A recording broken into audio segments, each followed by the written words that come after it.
Hey guys, subscribe for daily content, and if you're shopping for gear, make sure you check out the description for the newest items at some of the very best online retailers.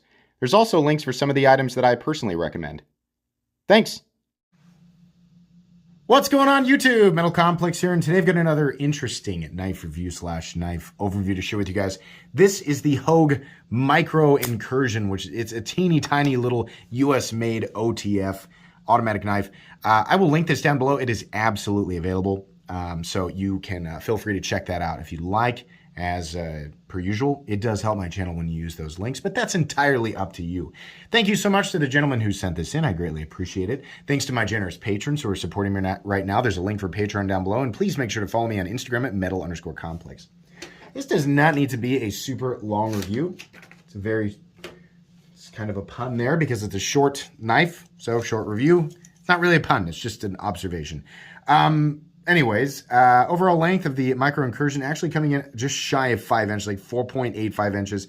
Blade length is coming in at 1.9 inches, and your cutting edge is coming in at 1.75. Yeah, for those of you who live in an area, right, if you live in like California, this is going to solve some legality issues, right? But this isn't a knife that I would say just people who live in an area where, you know, stuff like OTFs are restricted unless they're super tiny, right? This is one of those knives where it's just kind of fun because it's a small OTF, right? Maybe you work in an office where it's like knives are something you can carry, but it's like maybe you don't want to walk into the office with your Cold Steel Espada XL, right? This is kind of what I'd call an office carry knife for somebody who is a knife enthusiast and still likes to carry something interesting, right? So that's pretty cool. How about some size comparisons? Just a couple today. Up against the, we'll do some smaller ones. Here it is up against the Ontario Rat Model 2 and the Spyderco Para 3. So you can see there, yeah, there's no reason to compare this with some of the larger knives. This is definitely a teeny tiny knife. Last but not least, let's go ahead and do the Benchmade bug out. So yeah, you can see there, itty bitty little knife, right? As far as thickness goes, let's go ahead and bring that back in there. It's about just a little bit thinner than the Spyderco Para 3. Length and height is pretty straightforward. We'll do Para 3 and we'll do bug out just to prove, you know, exactly how tiny it is. It's a little tiny object, right? We're looking at aluminum, and what's the blade steel? We're looking at 154 cm, which I have no issue with at all. Blade stock thickness. I'm going to guess that's probably about 90 thousandths. Let's give it a go. Zero, guy. Come on now. Yeah, 95 thousandths. Not a thick blade. That makes a lot of sense, but it's not very tall, right? Weight. I doubt it weighs much of anything. Why is the scale clear over here today? There we go. Weight on this guy coming in at 1.48 ounces, right? All your ratios are in there. Pretty straightforward. This is going to be a pretty easy object to carry. I'm really glad they decided to put a pocket clip on it. That's great. So let's go ahead and talk about this thing. So this is a dual action OTF, meaning you to deploy the blade, you slide the switch forward, and to retract it, you slide it back. It's a teeny tiny little object, and had they not put this pretty aggressive ridge right here, it would have been pretty difficult to deploy it. You're already kind of, you can see how there's this thing right here, and it's so that you can get a good grip on it while you're deploying it. If that wasn't there, your fingers would be wanting to kind of slip and move around. So it's kind of nice how they did that. And it actually does, once you've got it deployed, I like to put my index finger down here and deploy it and then move up here. You can do it like this. Actually, it's a little bit weird because of where your thumb is, but I think it's probably better like, it probably is better like that. This is a 3-finger knife. You're only going to get 3 fingers on it, right? Not the most comfortable thing in the world. In fact, far from it. It's teeny tiny. It's a little rectangle with some bumps in it, right? It's not like Hogue was like, let's set out to make the most ergonomic knife in the whole world. Oops, we made this. No, they knew what they were doing. They were just working with the space, you know, confined space. These are the parameters they had to work with, making a teeny tiny little OTF. It was never going to be the most comfortable thing in the world. But for what they were working with, I think they did a really good job, especially when it comes to retracting it. See how steep it is on the other side? It allows you to get your finger on there. If you could imagine if this were shorter, it would be a nightmare to retract.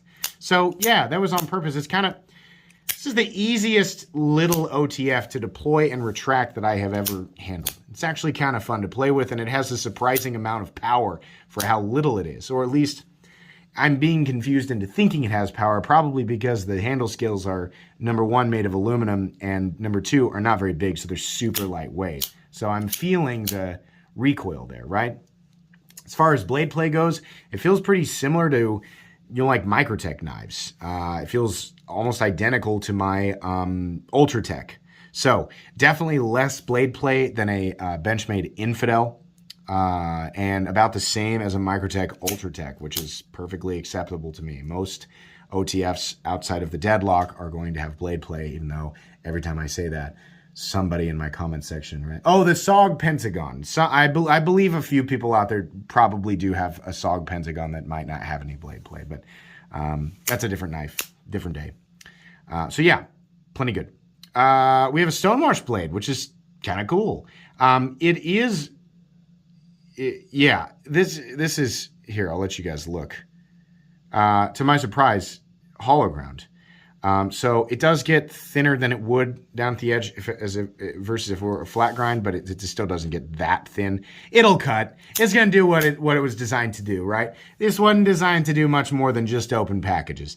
It will do that, right? It's not going to be like, oh no, this knife takes me 0.01 seconds longer to cut open a package than the knife that I spend hours getting the perfect edge geometry on, right? I can cut, that much faster with that knife. This is going to be a great, convenient letter opener, right? Or whatever, right? Whatever package opener. It's capable. I'm sure that it's just fine, but that's really all the more that it was going to do. Blade looks good. Flat that carries out about 80% to the tip. I don't even know why we're talking about that. The edge looks all right? It looks fairly, it gets a little wider out here and maybe a little thinner in here. A little bit of a smile at the back. That could be better, but I don't know that I really want to come down on it for that. It's good enough. I don't know. It is. There's still a decent price tag on this thing. So I suppose, this area, it would be nicer to see them apply the same level of,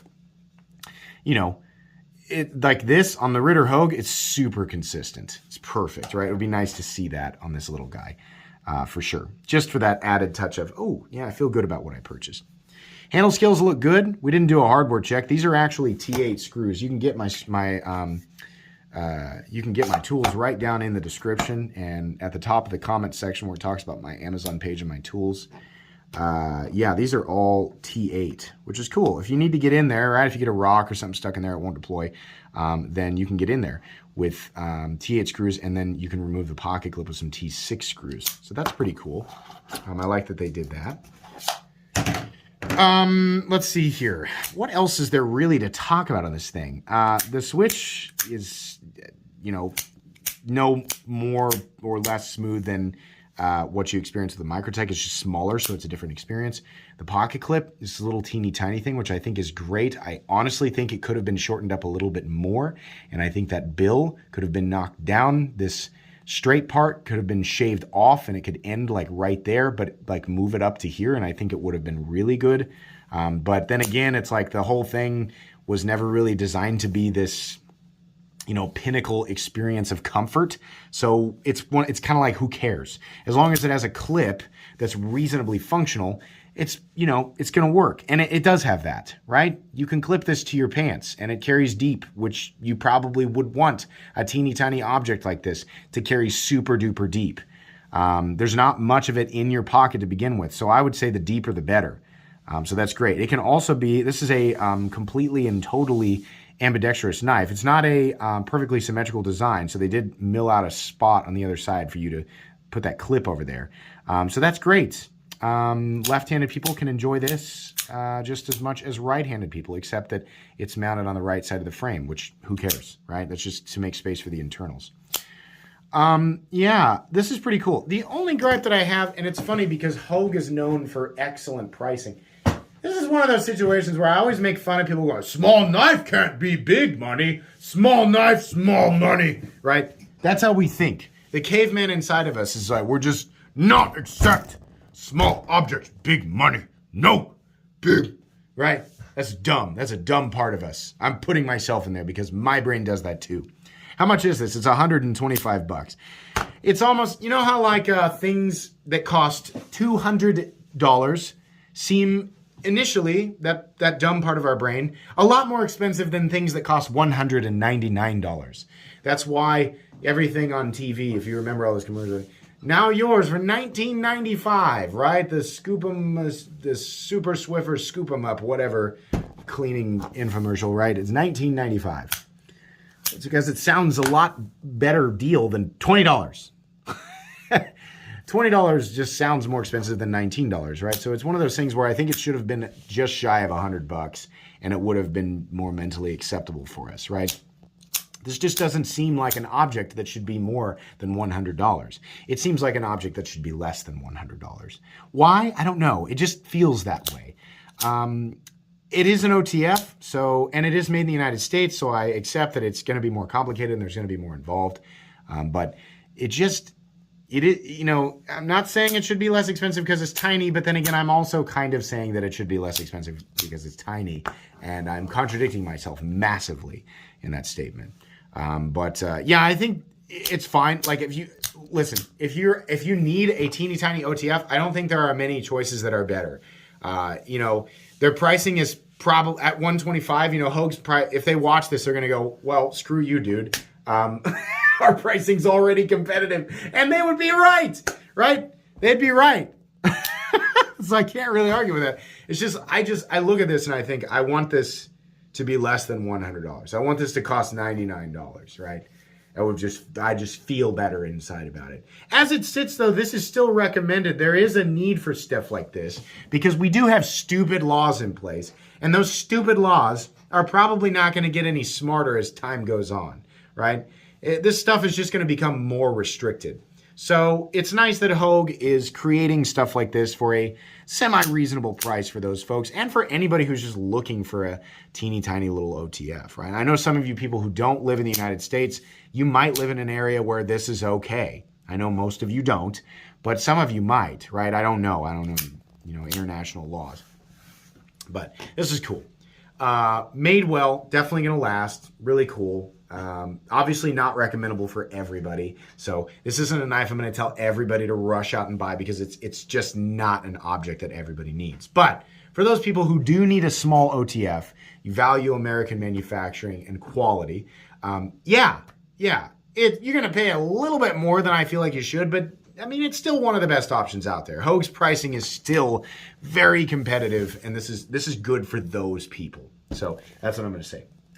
Thanks again to the gentleman who lent me this. I appreciate that. Thanks so much again for watching. Please make sure to follow me on Instagram at metal_complex. If you enjoyed this video, leave a like. If you'd like to check out my other content, I do, of course, have lots of videos of knives that are either expensive or inexpensive that I do or don't like, so check those out. And if you enjoy all my content, go ahead and click on that Metal Complex logo right there and subscribe because there's definitely more coming. Thanks again for watching, everybody, and have a great day.